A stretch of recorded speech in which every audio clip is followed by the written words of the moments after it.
All right, ladies and gentlemen. So the reviews for The Witcher Blood Origins have been out for quite some time now. And the reviews have been terrible. They've been terrible on both sides. It seems like nobody actually likes this show. And Netflix is, at this point in time, they are really trying to do damage control. So they obviously would do the same thing that they've always done, get the media to get on their side to actually try to convince people that the ratings that you're seeing on Rotten Tomatoes are not true, that people are review bombing it. As it were right now, as we're speaking, on Rotten Tomatoes, critics score remains at 33%. Now, it was at 39% at some point, but now it's at 33% and it's dropping. Meanwhile, the audience score, which has been the worst ever for any show on Netflix, even though this is the #1 ranking show on Netflix right now, it is actually showing 10%. Hours before I recorded this, it was showing 7%, but now it's gone up to 10%. So it seems like as if the audience score is rallying a little bit, whilst the critic score is actually dropping. However, because of this, Netflix is desperate. The media is desperate because the show is woke. And so the media would rush in. And one of the key media outlets that talk about comics and live action series, games and whatever is Screen Rant. And so Screen Rant joined in, and you have articles like this trying to defend the Blood Origin, saying that The Witcher Blood Origin review bombed by Henry Cavill and novel fans. So they're trying to tell us that the people who read the novels and the comics are the people that are review bombing this, as well as people who are irritated by the fact that Henry Cavill has left his role as Geralt of Rrvia in the show. So this is what they're trying to tell us, that this has been review bombed. Now, in this article, they mentioned that it's been review bombed a couple of times, thinking that maybe if they say it enough times that people will start to believe that it was truly review bomb. But this is impossible to do, at least from what we have been told by Rotten Tomatoes, because Rotten Tomatoes told us sometime May that they were introducing verified ratings and reviews to help you make your viewing decisions. So how is it that people can review bomb it if they are not verified users? Because now we're seeing them do this. They're doing this to protect many of the shows that people have been criticizing, people have been rejecting. Many of the movies on Netflix that people hated, they've been doing this to protect those movies. But you can only do so much as Rotten Tomatoes. You can only protect so much. And one thing that I think that Netflix isn't doing that I know Disney does is Disney cooks the books when it comes to all of these reviews. They cook the data. They find a way to cook it on I think on Rotten Tomatoes. Maybe they got to deal with them, but it seems that Netflix doesn't. Netflix just trusts that their show's gonna do well regardless. However, things aren't going too well for them. And one of the key reasons why I laugh when many of these media outlets come up with this cock and bull story that people are reviewing bombing this because of they are Henry Cavill fans is this: The Witcher Blood Origin reviews are so terrible. This is another write-up from Screen Rant, and this is the review of the critics themselves, of which some of the writers from Screen Rant are part of the critics. And this is what they had to say about what the critics said about the show. So let's read a little bit here.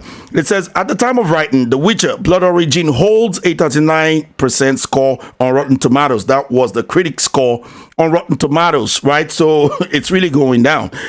Giving it a Rotten certification.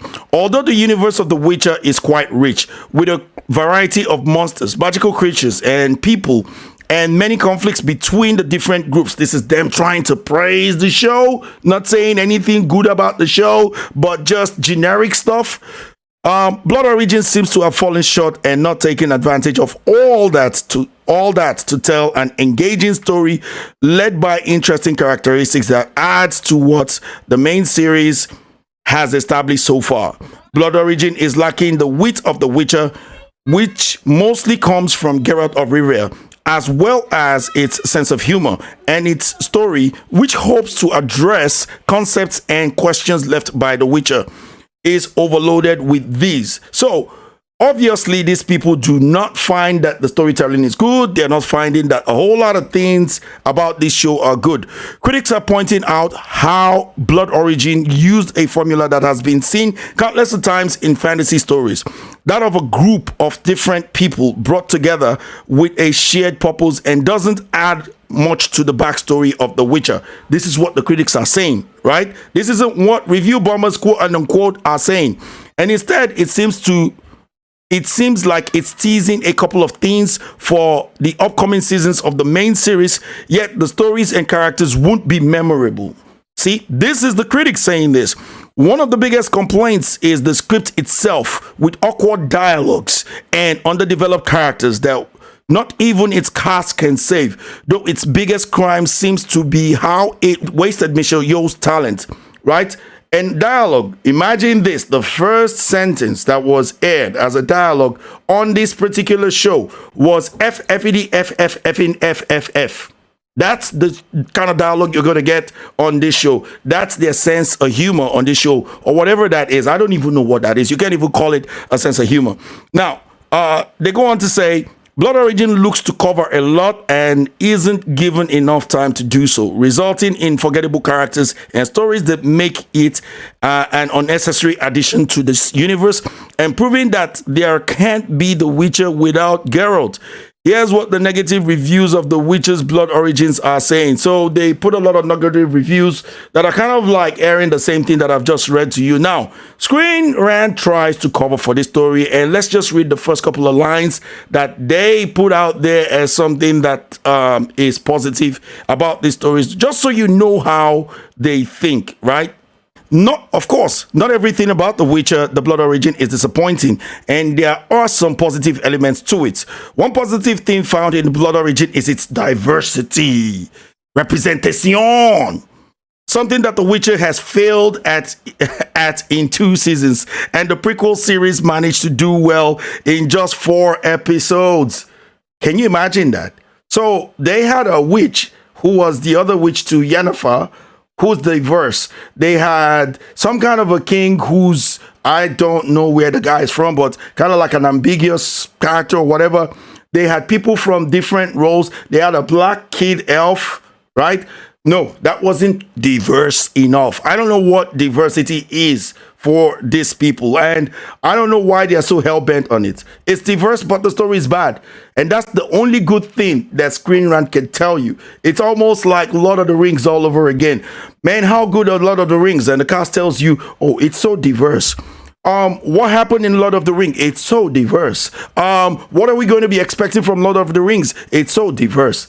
Same thing, same-ish, different day, right? And at the end of the day, when things go bad, when people don't like the product that you are selling, you go ahead and you blame the fans and say they are review bombing your crap that you're pushing. People are rejecting this. People are rejecting the whole idea of your diversity push. The reason is simply because your so-called diversity push only means one thing and one thing only: minus white or make white dumb. And as for these media companies, they're a total sham, and they should be ashamed of themselves, thinking that they could write articles like that to convince us that the show is actually good and that people, the fans, were actually review bombing this show. The show, I'm pretty sure, I haven't seen it, but I'm guessing, if I had to go out on a limb, that it is terrible. But anyways, you guys, let me know what you think about this in the comment section below. I want to thank you guys for watching this video. Hope you guys enjoyed this one. If you did, please feel free to like, share, comment, subscribe, ding that bell for notification. Thank you very much, Lee, and I'll get you guys on the next one. Take care, peace, and Sayaz out. Bye-bye.